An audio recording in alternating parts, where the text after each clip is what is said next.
absolute legend in the motivational and inspirational lanes. Got this from him many years ago now, and I've been applying it to all my goals. So Chris Gardner here to tell us about the C5 complex. Everybody's got a dream, everybody's got a goal. What's the plan?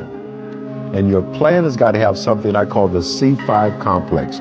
Your plan has got to be clear, concise, compelling, consistent, and committed. You've got to have a plan. And when you're trying to do something that you're truly passionate about, there is no plan B. Okay.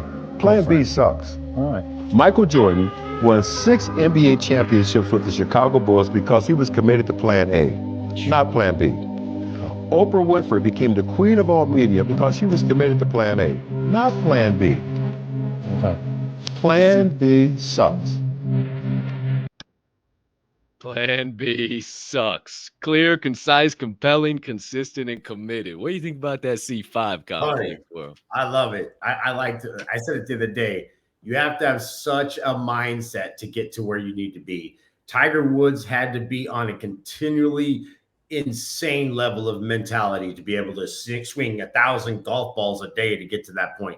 Literally, you look at people like Kobe Bryant when they said, hey, where was he in the summer? He was doing jumpers, right? Getting better.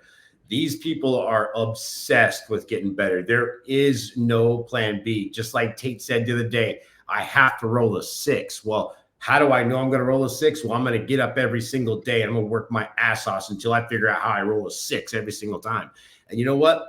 Yeah, some days they rolled a 2, some days they rolled a 4. But you know when they did that? When they were in practice, when they were in the dark, when they were literally pounding the stone when nobody else was watching. They were breaking those statues when nobody else was watching. So that way, when they got in front of somebody, what they were doing was 100% them. They had seen the worst of all of they've done, and they've risen to the top because you know why? There was no plan B. There's not. There's never. You only have one life. Stop trying to act like, hey, well, this isn't going to work. I'm going to go that way. What are you going to change your talent? You're going to change your God-given gift so that you can go do something else that you're not even that good at? Why would you do that? Take the gift that you're given and take it as far as you possibly can. Why would you sit there and say, oh, well, you know what? This is the best thing I know how to do, but I'm not any good at doing this or making it any better. So I'm going to go do something I'm not good at and try to be good at that. That makes no sense whatsoever. You have to be in your own passion. You have to be in something that drives you and something that you don't mind being consistent in, something like this. You know? And maybe that's why people get so stuck in life, because they put on a mask that isn't them. They're not the real version of them, and they're doing something that takes away from every ounce of them. And instead of saying, you know what, this shit doesn't feel right, they just stay in that same shitty ass job for 40 years.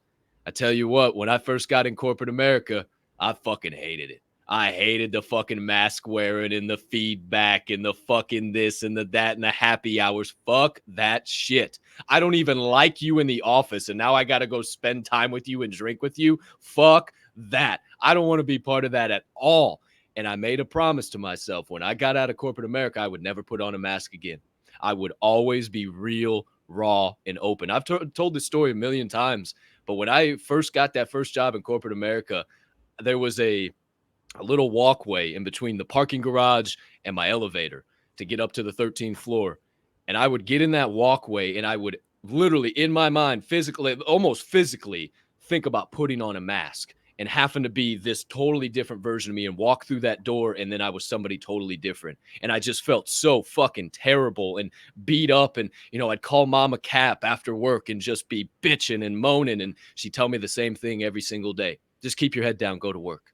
Keep your head down, go to work. Keep your head down, go to work. And unfortunately, that's what was good for your generation, Swirl, and your parents' generation, my grandparents, right? My parents, maybe. Right? That was amazing for them, Yeah. right? To, you know, get that job and got that, you know, that pension, and we're going to work 40, 50 years and retire and go to the recliner, and then we'll really live life then. We'll get that RV then. You know, Ed Foreman, we'll really get it then when we retire, baby. And then they hit that recliner and they realize they ain't got all that energy they had when they were 25, 35, 45. Now they're 75. And then all of a sudden, oh my gosh, they feel like they're 105 because now they're not getting up every day.